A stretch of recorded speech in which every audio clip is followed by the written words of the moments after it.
নারীর ক্ষমতায়নে অনেক বড় ভূমিকা রেখেছে এই পোশাক শিল্প। সংকটে সমস্যায় সবসময় সম্মিলিত পরিষদ মালিকদের সাথে ছিল, মালিকদের পাশে ছিল এবং ভবিষ্যতেও থাকবে। আমার রপ্তানি হবে না, আমার কন্টেনার পড়ে থাকবে রাস্তায়, আমি কোত্থেকে টাকা পাবো, কোত্থেকে আমি শ্রমিকের বেতন দিব, কোত্থেকে তাকে আমি বোনাস দিব। যে মেয়েটি কলমাকান্দায় একজন নিগৃহীত অত্যাচারিত মেয়ে ছিল, সেই মেয়ে আজকে উপার্জন করে তার সামাজিক মর্যাদা, তার পারিবারিক মর্যাদা এই পোশাক শিল্প দিয়েছে। আজকে শুধুমাত্র পোশাক শিল্প শুধু ব্যবসায়িক প্রতিষ্ঠানই নয়, এই শিল্পের সামাজিক অবদান, এই সামাজিক বৈষম্য দূর করা, নারীর ক্ষমতায়নে অনেক বড় ভূমিকা রেখেছে এই পোশাক শিল্প। এই শিল্পকে আমরা আরো অনেক দূর এগিয়ে নিয়ে যেতে চাই। এটা সম্মিলিত পরিষদ বারবার প্রমাণ করেছে। এই শিল্পে যেদিন থেকে বিজিএমই প্রতিষ্ঠা হয়েছে সেই সময় থেকে আজকে পর্যন্ত সম্মিলিত পরিষদ অত্যন্ত সার্থক এবং সফলভাবে এই বিজিএমইকে নেতৃত্ব দিয়েছে। যা যা অর্জন আছে এর সবকিছুই সম্মিলিত পরিষদে। অর্জনে, সাফল্যে, সংকটে, সমস্যায় সবসময় সম্মিলিত পরিষদ মালিকদের সাথে ছিল, মালিকদের পাশে ছিল এবং ভবিষ্যতেও থাকবে।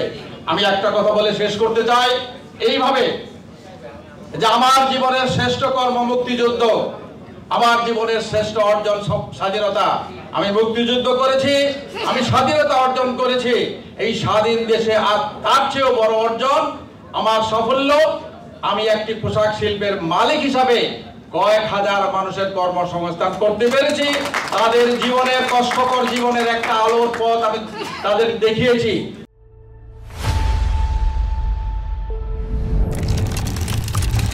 এটাই আমার জীবনের বড় পাওনা।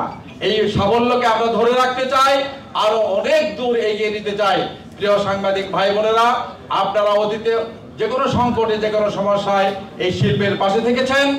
এটা মালিক হিসাবে আমি আপনাদেরকে দাবি করব এই শিল্পকে আরো দূর, অনেক দূর এগিয়ে নিয়ে যাওয়া। আঞ্চলিক, বিশ্বময় যে আজকে পরিস্থিতি, আভ্যন্তরীণ যে সমস্যা, এই সব সমস্যার মধ্যে আমরা আজকে অনেক কষ্টে আছি। এই কষ্ট থেকে উত্তরণের জন্য আপনাদের সহযোগিতা আমি চাচ্ছি।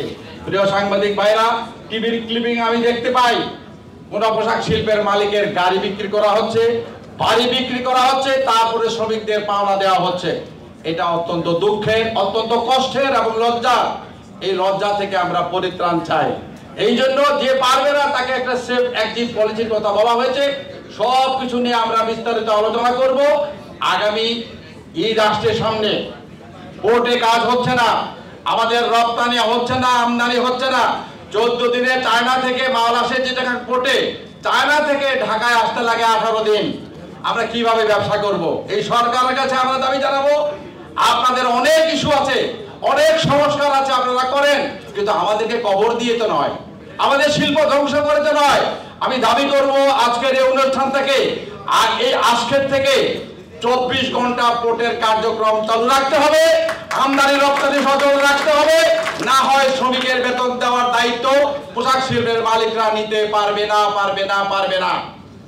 আমার রপ্তানি হবে না, আমার কন্টেনার পড়ে থাকবে রাস্তায়, আমি কোত্থেকে টাকা পাবো, কোত্থেকে আমি শ্রমিকের বেতন দিব, কোত্থেকে তাকে আমি বোনাস দিব। তাই আজকে আমি মিডিয়ার ভাইদের কাছে আমি বলবো, এই দাবি আমাদের পোশাক শিল্পের মালিকদের সবার।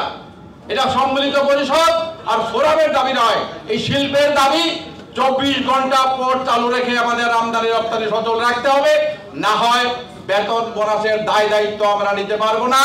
আপনারা টিভি ক্লিপিংয়ে দিবেন বেতন দেওয়ার কথা বলে, বোনাসের কথা বলে, আপনাদের সেই ক্লিপিং মান্য করে আমরা বেতন ভাতা দিতে পারবো না। আমাকে সাঁতার দিতে বলবেন হাত পা বেঁধে, এই সাঁতার তো আমি দিতে পারবো না। আমাকে সাঁতার দিতে হলে আমাকে হাত পা খুলে চলতে ফিরতে দিতে হবে।